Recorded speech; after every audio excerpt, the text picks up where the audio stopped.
التلفزيوني الذي سيعرض قريبا في شهر رمضان المبارك إن شاء الله، ويعيد إلينا فترة من فترات الزمن الجميل والفن الجميل في سنوات وعقود الخمسينات والستينات، حين تألقت الفنانة الكبيرة صباح بأغانيها والأفلام التي شاركت فيها وحياتها التي كانت محط أنظار ومتابعة من جمهورها العريض في البلدان العربية.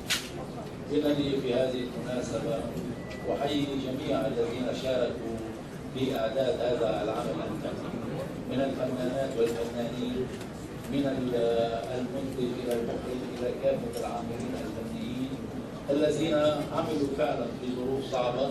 فخلال الأحداث التي شهدتها مصر كان كل هؤلاء يعملون في استوديوهات القاهرة ومصر، واضطروا إلى الانتقال إلى بيروت في ظروف فيها شيء من الصعوبة، ولكن الحماس لإنتاج هذا المسلسل ومتابعة حلقاته حدثهم إلى الانتقال وتحمل مشقات السفر.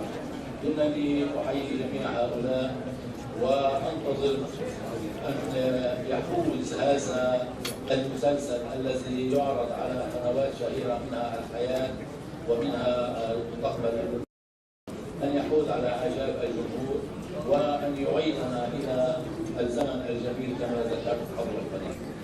لا يسعني في هذه المناسبة سوى أن أذكر بأن التعاون الفني الحاصل بين مصر ولبنان في إنتاج هذا المسلسل هو نفسه الذي يعكس سيرة الفنانة صباح التي عملت في مصر واشتهرت في دنيا العرب، والتي غنت باللبنانية والمصرية وأحبها كل العرب في كل البلدان العربية.